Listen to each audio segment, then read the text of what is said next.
දැන් ඔයාලට පේනවා නොනිත් මගේ ස්ක්‍රීන් එක ෂෙයා කරලා තියෙන්නේ. කොහොමද අපි මේක බලාගන්නේ? මේකට ක්‍රම කීපයක් තියෙනවා. එකක් තමයි අන්න හරි ටාස්ක් බාර් එකේ රයිට් ක්ලික් කරලා ටාස්ක් මැනේජර් යන්න. ඔය ටාස්ක් මැනේජර් එකට ගියාම අපිට පෙන්නනවා ඔයාගේ කම්පියුටර් එකේ performance. දැනට බලන්න මේ තියෙන වින්ඩෝ එකේ 135ක් CPU එක පාවිච්චි කරනවා. 34ක් දැන් 28ක් අඩු වෙනව නේද? CPU එක උඩ ක්ලික් කරන්න උතන. එතකොට පෙන්නනවා කවුද වැඩිපුරම පාවිච්චි කරන්නේ. මේ වෙලාවේ නම් zoom. memory එක කවුද වැඩිපුරම පාවිච්චි කරන්නේ? memory එක උඩ ක්ලික් කරන්න. හරි memory එක වැඩිපුරම පාවිච්චි කරන්නේ zoom. 70%ක්ම දැනට පාවිච්චි වෙමින් පවතින්නේ. එතකොට කවුද memory එක පාවිච්චි කරන්නේ? ඒ වගේම GPU එකක් තියෙනවා නම් graphic processing unit එක කවුද වැඩිපුර පාවිච්චි කරන්නේ කියලා පෙන්නනවා. ක්ලික් කරලා බලන්න කවුද ඒ කියලා. GPU එක එක නම් 0.0 නේද? ඉතාමත් අඩු ප්‍රමාණයක් තමයි පාවිච්චි කරන්නේ. හරි. ඉතින් මේ තියෙන්නේ අපේ පරිගණකයේ දැනට තියෙන තත්ත්වය. දැන් අපි බලමු performance වලට ගිහිල්ලා. performance වලට ගියාම එතන පේනවා ඔයාගේ CPU එක. මම කිව්වා වගේ ඔයගලන්ට පේනවා ඇති මෙන්න මෙතන මම ඊතල තුනකින් පෙන්නන්න.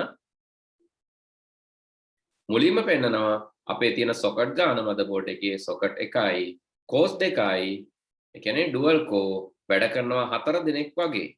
හැබැයි ඔයාට තියෙනවා commercial brand එකක්. commercial brand එකක් කියලා කියන්නේ මේක අඳුන්වන වාණිජ නමක්. ඒක තමයි මෙන්න මේ i3 කියලා කියන්නේ. Intel Core i3. හැබැයි මේකෙන් හරියටම කියන්නේ නැහැ අපිට cores කීයක් තියෙනවද කියලා. හැබැයි අපි ඇනලයිස් කරලා බැලුවම අපිට පේනවා physical core දෙකකුත් ඒ දෙන්න 4 දිනක් වගේ වැඩ කරන හින්දා logical core 4කුත් තියෙනවා කියලා. CPU draft එකේ right click කරලා right click කරන්න පුතේ. change draft to logical processors කියන එකට ගිහිල්ලා ඔයාලට පුළුවන් මේ 4 දෙනා විදිහට වැඩ කරන විදිහ බලා ගන්න. මේකෙදී 4 දෙනාටම සමානව තමයි වැඩ දීලා තියෙන්නේ. හරි? ඒකයි උතන draft එකේ පෙන්නන්නේ. උතන view එකට ඕනනම් ගිහිල්ලා පුළුවන් view එකට යන්න. view එකේ update speed එකට යන්න. එක high දාන්න. එතකොට ටක් දාලා ඒකේ process එකේ changes ටික update වෙන වේගය වෙනවා. ඒක slow කරන්නත් පුළුවන්. කියන අපිට හරියටම බලා ගන්න ඕන නම් හොඳට පැහැදිලිව මොකද්ද මේ වෙන්නේ කියලා ගොඩක් slow කරලා බලන්නත් පුළුවන්. හරි. මේ එක ක්‍රමයක්. ඊළඟට මම කිව්වා වගේ දැන් මේ process එකක් ගනිද්දි process එක අපි බලන්න ඕන එකක් විතරක් නෙවෙයි ඈ process එකේ speed එක බලන්න ඕන. ඊළඟට අපි බලන්න ඕන මේකේ තියෙන cores ගණන. physical core කීයද logical core කීයද කියලා බලන්න ඕන. තව තියෙනවා අපි බලන්න ඕන මේ process එකේ level 1 cache, level 2 cache සහ level 3 cache කීයද? මොකද cache එක වැඩි වෙන්න අපේ process එක process කරන්න ගන්න ප්‍රමාණය වැඩි. හරි cache එක වැඩි වෙන්න process කරන්න ගන්න ප්‍රමාණය වැඩි. හිතන්න මෙහෙම දැන් මම මෙතන ඉන්නවා. මගේ ළඟ තියෙනවා බිස්කට් එකක්. මම බිස්කට් එකක් නෑ ඇත්තටම අපි තමයි තියෙන බිස්කට් එකක් කියලා. මේ බිස්කට් එක මට කන්න ඕන. මේ ප්ලාස්ටික් කෑල්ලක් බිස්කට් එකක් නෙමෙයි. දැන් මේක මම කනකොට මගේ කටේ විශාලත්වය වැඩි නම් මට ලොකු කෑල්ලක් හපලා කන්න පුළුවන්. ඒ වගේ තමයි අපේ කෑෂ් මෙමරි එකේ L3 වැඩි නම් L2 වැඩි නම් L1 වැඩි නම් process එකට ලොකු ප්‍රමාණයක් process කරන්න ගන්න පුළුවන්. දැන් කිඹුලෙක් වගේ ගමු. නැත්නම් මේ අපි ඩයිනෝසර් එකක් ගමු. ලොකු කටන්නේ තියෙන එකපාර මාව වුණත් ගිලින්න පුළුවන්. ඉතින් කෑෂ් මෙමරි එක වැඩි වෙනකොට processing power එකත් වැඩි වෙනවා. හැබැයි හූනෙක් වගේ ගමුකෝ මාව ගිලින්න බෑනේ. හූනට අඩුම ගානේ බිස්කට් එකක්වත් ගිලින්න බෑනේ නේද? ඉතින් ඒ වගේ තමයි චූටි කෑෂ් මෙමරි එකක් තියෙද්දි ඔයා කොච්චර වේගවත් වුණත් වැඩක් නැහැ. ඔයාට process කරන්න ගන්න පුළුවන් ප්‍රමාණය අඩු හින්දා ඔයාව slow වෙනවා. ඒ හින්දා කෑෂ් මෙමරි ගැන සැලකිලිමත් වෙන්න process එකක් තෝරද්දි. ඉතින් specification බලද්දි මේ වගේ විස්තරාත්මකව බැලීම අපිට වැදගත් වෙනවා. පුංචි බ්‍රේඩ් වලදී වගේ නෙමෙයි. පුංචි බ්‍රේඩ් වලදී නම් ස්පීඩ් එක බැලුවා ගත්තා. i3ද i5 නම් i3 වලට වැඩිය හොඳයි කිව්වා ගත්තා. ඒ පොඩි බ්‍රේඩ් වලදී දැන් ඔයාලා බ්‍රේඩ් 9 දැන් 10ටත් යන්න ලෑස්ති. ඉතින් ඒකෙදි වා කියන්නේ i3ද i5ද i3 නම් i5 එක අලුත්නේ කියලා එහෙම ගන්නෙ නැහැ. ඊට වඩා දේවල් තියෙනවා බලන්න. ඉහළ බලන්න ඕන course ගණන, speed එක, socket ගණන, logical process ගණන, level 1, level 2, level 3 cache ගණන. ඊළඟට RAM එකට ගිහිල්ලා RAM එකට යන්නකෝ. memory එක. RAM එක කියන්නේ memory එක. ඒකට ගිහිලා බලන්න ඕන ඔයාගේ memory එක. ඔයාගේ memory එකේ capacity එක විතරක්ම නෙවෙයි. ඔයාගේ memory එකේ speed එකත් බලන්න ඕන. ඔයාගේ memory එකේ capacity එක 4GB. memory එකේ speed එක megahertz කීයද? 2133 megahertz. එතකොට මෙතනත් එහෙමයි. ඔයාගේ මතකය එකම මතකය 4GB මතකය තව එක්කෙනෙක්ගේ තියෙනවා. මීට වැඩිය ස්පීඩ් වැඩි නම් ඒ වගේ වෙලාවට මතක් කරන වේගය වැඩි. මතකයේ ධාරිතාවය එකම වෙන්න පුළුවන්. හැබැයි මතක් කරන වේගය වැඩි වුණාමත් පරිගණකයේ වේගය වැඩි වෙනවා. එහෙනම් මතකයේ ධාරිතාවය පමණක්ම නෙවෙයි දැන් බලන්න.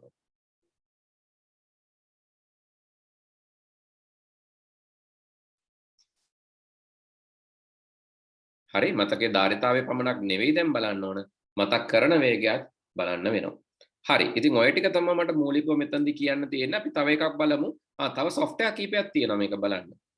Windows එකයි R එකයි press කරන්න. Windows එකයි R එකයි press කරලා එතන type කරන්න MS INFO32 කියලා එක දිගට.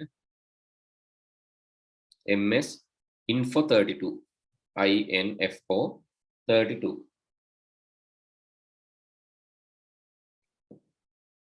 හරි MS info32 කිව්වම දැන් මෙතනත් පෙන්නනවනේ නෝනිත් බලන්න මෙතන අල්ලහෙන් පෙන්නනවා course 2යි logical process 4යි උඩට යන්න process එක උඩට ගිහලා click කරන්නකෝ ඒක උඩ අන්න ඒක උඩ click කරන්න දැන් එතන පෙන්නයි ඔයාලට course කීයද logical process කීයද double click කරන්න පුළුවන් එහෙම ඉස්තර එන්නවද බලන්න double click කරලා එන්නේ නැති වෙන්න ඉඩ තියෙනවා නැත්නම් right click කරලා view වෙන්නේ උඩට ගියාම තමයි පෙන්නන්නේ හරි mouse එක උඩට අරන් ගියාම සමහර mouse එක උඩට අරන් ගිහලා තියාගන්න හොලවන්න නැතුව එතකොට පෙන්නයි සමහර එක. අර දිගට තියෙන හින්දා මෙතන නැත්නම් මෙතනින් ඔයාලට පොඩ්ඩක් දිග වැඩි කරන්න පුළුවන් පුතේ. බලා ගන්න අමාරු වෙනවා. මේ මෙතන තියෙනවනේ පොඩි ඉරි කෑල්ලක් හරස් ඉරි කෑල්ලක් තියෙන පේනවද ඔයාලට? ඒ ඉරි කෑල්ලෙන් අදින්න පුළුවන් ක්ලික් කරලා. ඔව් මං කියන්නේ ඔයාලට පේනුන්නේ නැද්ද මං තාම නේද? මෙතන උඩ තියෙනවා හරස් ඉරක් දරුවෝ. ඒ හරස් ඉරෙන් ඩ්‍රැග් කරන්න පුළුවන් ඔයාලට. සර් මගේ එක ෂෙයා කරන්නද? හරි ඉන්න මම දෙන්නම් ඔයාලට අවස්ථාව. හරි හරි නේද දැක්කම දැන් logical process ගන්න පේනවා. ඔය වගේ තව එකක් තියෙනවා ඒකත් මම කියලා දීලා ඉන්නම් Windows එකයි R එකයි press කරලා ඒක type කරන්න DXDIAG කියලා. Windows එකයි R එකයි press කරලා type කරන්න DXDIAG කියලා. එතකොටත් ඔයාලට එනවා ඔය වගේම DXDIAG වලට ගියාම ඔයාලට ඒ ටික බලා ගන්න පුළුවන්. DXDIAG yes කරන්න. එතනත් ඔයාලට විස්තර බලා ගන්න පුළුවන්. චුටි වෙලාවක් ඒ ලෝඩ් වෙන්න. ඔය තියෙන්නේ. හරි එතනත් පෙන්නනවා කොහොමද process එක logical process කීයක් තියෙනවද ඒ ඔක්කොම විස්තර RAM එක කොච්චරද ඒ ඔක්කොම පෙන්නනවා. හරි. වැඩිපුරම විස්තර එන්නේ task manager එකේ. අපි දැන් වෙන කාට හරි අවස්ථාව දෙමු share කරන්න. හරි චෙනිතගේ computer එක Windows 7 ඔය DX diag එක හරි චෙනිත ඒක dual core CPU එකක්. අපි යමු task manager එකට චෙනිත task manager properties ගිහලා බලනකොට system properties වලින් එකක් හොඳයි ඔය තව එකක් මට මතක වුණා තම්දි කියන්න ඔය තියෙන MS info32 වලින් හරි ඒ වගේම ඔය task manager එකටත් යන්න task manager එක දැන් මේ Windows 7 නේ 7 ඉඳන් පෙන්නන්නේ මෙහෙම ඒකෙදි dual core හින්දා cores දෙකක් විදිහට අපිට පෙන්නනවා dual core හින්දා අපිට core දෙකක් විදිහට පෙන්නනවා මේකේ විස්තරේ හරි usage එකත් පෙන්නනවා පල්ලෙහින් හරි දැන් අපි යමු දැන් තව කාගේ හරි එක ස්ක්‍රීන් එකකට යමු බලන්න අපි තව කවුද ෂෙයා කරන්න කැමති විහංග හරි විහංගගේ කම්පියුටර් එකේ යාගේ කම්පියුටර් එක ඩුවල් core core i5 එකක් ඒක core i5 එකක් අපි task manager එකට යමු පුතේ හරි task manager එකට අනුව performance චුට්ටක් උඩට යන්නකෝ දැන් එයාගේ බලන්න CPU එකට යන්න පුතේ memory එක i5 දැන් machine එක i5 මේකෙත් අර වගේමනේ පුතේ i5 එක එතකොට socket එකයි cores දෙකයි logical processors හතරක් තියෙනවා එතකොට මේකයි දැන් නොනිත් මගේ i3 එකයි ඔයාගේ කම්පියුටර් එකයි බොහෝ දුරට socket වලින් core වලින් logical processor වලින් සමානයි. හැබැයි මේක i5. CPU ස්පීඩ් එක විතරක් ඔයාගේ වෙනස් වෙනවා. මෙයාගේ 2.5. එතනින් තමයි CPU එක මෙයාගේ වේගවත් වෙන්නේ. බලන්න මෙතන තියෙනවා CPU ස්පීඩ් එක 2.5. හැබැයි නොනිත් මගේ අපි දැක්කේ 2යි. හැබැයි ඊළඟට තියෙනවා පොඩි වෙනසක්. දැන් ඔය මේ කෑෂ් මෙමරි බොහෝ දුරට සමානයි. යන්නකො මෙමරි එකට. එතන නොනිත් මගේ කම්පියුටර් එකේ තිබ්බ RAM එකේ මම දැක්ක 2000 ගානක ස්පීඩ් එකක් තියෙනවා මෙගාහර්ට්ස්. හැබැයි එකම 4GB DDR3 RAM එකක් තියෙන කවුද අපේ වෙනිතගේද නෑ නමක් මතක නැහැ. විහාංගගේ කම්පියුටර් එකේ RAM එකේ ස්පීඩ් එක අඩුයි නොනිත් මට වඩා. මේ කාරණා සලකා බලද්දී බොහෝ දුරට මේ කම්පියුටර්ස් දෙකේම performance සමාන වෙන්නත් ඉඩ තියෙනවා. එහෙම නැත්නම් සමහර විට නොනිත් මගේ කම්පියුටර් එක ටිකක් මීට වැඩිය ස්පීඩ් වැඩි වෙන්නත් ඉඩ තියෙනවා. හරි. හැබැයි version එක බැලුවොත් ඔයගොල්ලෝ ටක් ගාලා බලනවා ඒක i3 මේක i5. හැබැයි ඒකෙන් විතරක් නම් තීරණයක් ගන්න බෑ. මේ ටිකත් බලන්න වෙනවා. හරි ඒකයි ස්පෙસિෆිකේෂන් මෙච්චර වැදගත් වෙන්නේ දරුවනේ. හරි දැන් ඔන්න අදහසක් ගන්න ඇති. මීට පස්සේ ඔයාලා i3ද i5ද i7ද i9ද කියන එකට වඩා තව දේවල් බලන්න තියෙනවා කියන එක පොඩ්ඩක් මතක තියාගන්න. සකසනයේ වේගය ගැන කියද්දි සකසනයේ කෝ ගණන, ඒ වගේම ලොජිකල් කෝ ගණන වගේම කොහොමද සකසනයේ මේ තියෙන්නේ විවිධ වර්ග තියෙනවා, හඳුන්වන නාම තියෙනවා විවිධ. හැබැයි එහෙම විවිධ හඳුන්වන නාම තිබ්බට ඔයගොල්ලෝ දැනගන්න ඕන මේකේ මේ තාක්ෂණයේ එක කටේ එක එක නම් දාන්න පුළුවන් නේ. dual core කියන්න පුළුවන්, core duo කියන්න පුළුවන්, Centrino duo කියන්න පුළුවන්, Intel duo කියන්න පුළුවන්. පොඩ් තව තියෙන පොඩ් ඔය එක එක විදිහට තියෙනවා. හැබැයි ඔයාලා දැනගන්න ඕන මෙහෙම කිව්වට කොහොමද මේකේ සැබෑ වේගය හොයාගන්න කියලා. ඊළඟට දෘඩ තැටිය. ඊළඟට තවත් වැදගත් වෙන දෙයක් තමයි දෘඩ තැටිය. දැන් මේක අපි අවසන් කරන්නත් එපා. එහෙනම් මම ටක් ගාලා මේ ටික කියලා දෙන්නම්. හරි. ඉතින් අපි මොනවද තවත් බලන්න ඕන කියන එක මේක පාඩම පොඩ්ඩක් දිගයි. ඉතින් ඒ හින්දා සමහරවිට අපිට බැරි වෙයි අද ඉවර කරගන්න. ඒත් අපි පුළුවන් තරම් ඉක්මනට බලමු මේ තියෙන කටවන්දර ටික මොනවද කියලා. දෘඩ තැටියක් තෝරගනිද්දිත් ඔයාලට වැදගත් වෙනවා ඒකේ ධාරිතාවය. ධාරිතාවය වැඩි වෙද්දි හොඳයි. ඔයාලට වැඩිපුර සේව් කරන්න පුළුවන්. හැබැයි ඒකෙත් තියෙනවා වේගයක්. ධාරිතාවය බලා ගන්න කොහොමද? මේ කම්පියුටර් එකේ ඔයාලට පුළුවන් අර මම කියපු තැන් වලින්ම ගිහිල්ලා ටාස්ක් මැනේජර් එකේ තියෙනවා. එක තැනක් ඔයාලට පෙන්නනවා ඇති ස්ටෝරේජ් කියලා. තුන්වෙනි එක නේද? එතනින් ඔයාලට බලා ගන්න පුළුවන් කොච්චර කැපැසිටි එකක් තියෙනවද කියලා. එහෙම නැත්නම් මයි කම්පියුටර් එකට ගිහිල්ලා මේ මයි කම්පියුටර් එකට ගියාට පස්සෙත් ඔයාලට පෙන්නනවා C එක කොච්චරද D එක කොච්චරද එහෙම බලා ගන්නත් පුළුවන්. එහෙමත්ම නැත්නම් ඔයාලට පුළුවන් this PC කියන එක උඩ right click කරලා manage කියන එකට යන්න.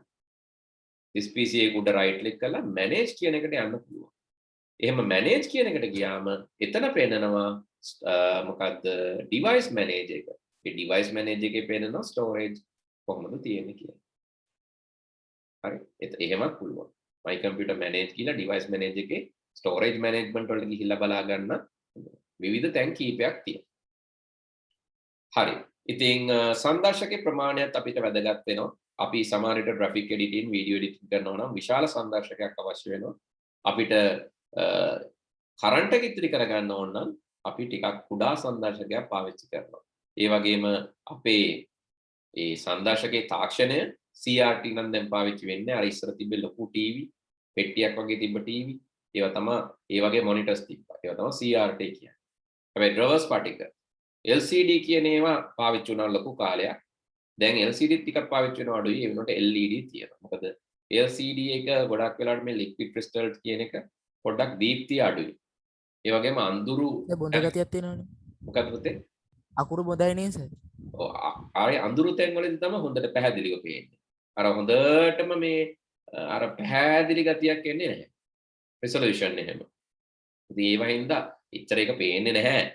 ඒ වුණාට ඔයාලට LCD එකට වඩා LED එකක් ගත්තත් ඊට වැඩිය හොඳ quality එකක් පේනවා, brightness එකක් පේනවා. ඒ හින්දා ගොඩක් වෙලාවට LED හැබැයි LED වලටත් වඩා හොඳ ඒවා තියෙනවා මොනවාද? අහලා නැද්ද? LED වලට වඩා display හොඳ ඒවා තියෙනවා. LED display වලටත් වඩා ඒවා හැබැයි මේ සාමාන්‍යයෙන් අපේ කම්පියුටර්ස් වල පාවිච්චි කරන්නේ නැහැ. තව තියෙනවා plasma displays. එක display වර්ග තියෙනවා. ටෙක්නොලොජි එකෙන් තාක්ෂණය අතින් වැඩි දැන් හැබැයි සාමාන්‍ය කොමන් ඒවා තමයි මේක. CRT, LCD, LED. හැබැයි තව ඒවා නැතුව නෙමෙයි plasma display වගේ දේවල් එහෙම ඩිස්ප්ලේසුත් තියෙනවා. ඒ වගේම තව තියෙනවා මේ ෆයිබර් වලින් විශේෂයෙන් මේ වගේ තාක්ෂණය භාවිතා කරලා පාවිච්චි කරන්න පුළුවන් තව විශේෂ ඩිස්ප්ලේස්. හරි. ඒ වගේ විශේෂ කාරණා වලට ඒ වගේම මෙඩිකල් රීඩින් වලට ඔය CRT ඒ ගොඩක් වෙලාට LCD හෝ LED තාක්ෂණයක් භාවිතා වෙනවා. ඔය මැෂින්ස් වල තියෙන විශේෂ ඩිස්ප්ලේස් තියෙනවා. පාවිච්චි කරන ප්ලාස්මා ඩිස්ප්ලේ කියන්නේ මෙන්න මේ වගේ එකක්. Plasma display. ඒකෙදි ගෑස් එකක් යූස් කරන්නේ. මේ දිනේ ප්ලාස්මා ඩිස්ප්ලේ කියලා. අපි දැන් මේවා පාවිච්චි කරනවා අඩුයි ගොඩක්. ප්ලාස්මා ඩිස්ප්ලේස්. මධ්‍ය කාලීනව හැදුණා මේ ප්ලාස්මා ඩිස්ප්ලේස් කියන එක. PDP කියලා කියන ප්ලාස්මා ඩිස්ප්ලේ පැනල් කියන එක. ගෑස් එකක් මේකෙදි පාවිච්චි වෙන්නේ. ලික්විඩ් ක්‍රිස්ටල් වගේ තමයි තාක්ෂණය ආසන්න වශයෙන් ඒක සමාන. හොඳයිද සර් ඇස් වලට? ඇස් වලට නම් ඉතින් කොයි ස්ක්‍රීන් එකේනොත් බලපෑමක් වෙනවා. දීප්තිය වැඩි වෙද්දී සහ විකිරණශීලීත්වයේ සමානව CRT වල කිරණ පිට වෙන ගතිය නිසා ඒවා ඇස් වලට එච්චර හොඳ නැහැ කියලා කියනවා. දීප්තිය වැඩි ගතිය හින්දා. කොයි ස්ක්‍රීන් එක වුණත් ගොඩක් වෙලා බලන් ඉන්න එක ඇස් වලට ප්‍රශ්නයක්. ඉතින් අපි ගොඩක් වෙලාවට ඒ හින්දා කරනවා කම්පියුටර් ග්ලාස් දෙකක් වගේ අරගෙන ඇස් වලට එන අහිතකර කිරණ ෆිල්ටර් කරගන්න. අහිතකර කිරණ නවත්ත ගන්න සහ වරින් වර අපි උත්සාහ කරනවා කම්පියුටර් එක දිහා බලන එක නවත්තලා ටිකක් ඈත බලලා අපේ ඇස් නිදහස් කරගන්න. හරි. ඉතින් අපි ඩිස්ප්ලේ වලට එනකන් කතා කරා පුතේ. අපිට ඊළඟ දවසේ මේ ටික කතා කරන්න පුළුවන් කියලා මම විශ්වාස කරනවා. ටිකක් තියෙනවා අපිට කතා කරන්න. අපි ඊළඟ දවසේ ටික කතා කරමු. මොකද අපිට විද්‍යුත් පැතුරුම්පත් ගැන ටිකක් දවස් එකක් හෝ දෙකක් කතා කරන්න වෙනවා. ලබන සතියේ අපිට විද්‍යුත් පැතුරුම්පත් පටන් ගන්නත් පුළුවන්. සමහර විට අපිට ඒක කරගන්න පුළුවන් වෙයි. එහෙම නැත්නම් අපි උත්සාහ කරමු කොහොමද ලබන සතියේ මේ දෙකම ඉවර කරගන්න. හරි. ඉතින් පාඩම කියවලා එන්න, අමාරු තැන් අන්ඩර්ලයින් කරගෙන එන්න. එතකොට මට වැඩිපුර මේ දේවල් කියලා දෙන්න පුළුවන්. කොහොම වුණත් අපි පාඩම් ටික මුලින් ඉඳන් කතා කරනවා. අවසන් පාඩමට වෙනකම්ම ඉතුරු සති පහෙන්. මොකද ඉතුරු සති පහෙන් පස්සේ ඔයගොල්ලෝ 10 වසරට 10 වසරේ පන්තියට තමයි අපි ට්‍රාන්ස්ෆර් කරන්නේ. ඉතින් සති පහෙන් පස්සේ ඒක නොවැම්බර් 2 වෙනි නොවැම්බර් 3 වෙනි සතියේ වෙද්දි 10 වසරේ සිලබස් පටන් ගන්නවා. හරි දරුවනේ එහෙනම් අපි ලබන සතියේ හම්බෙමු. හැමෝම පරිස්සමෙන් ඉන්න සුබ දවසක්. ආයිබෝවන් සර්. ආයිබෝවන්.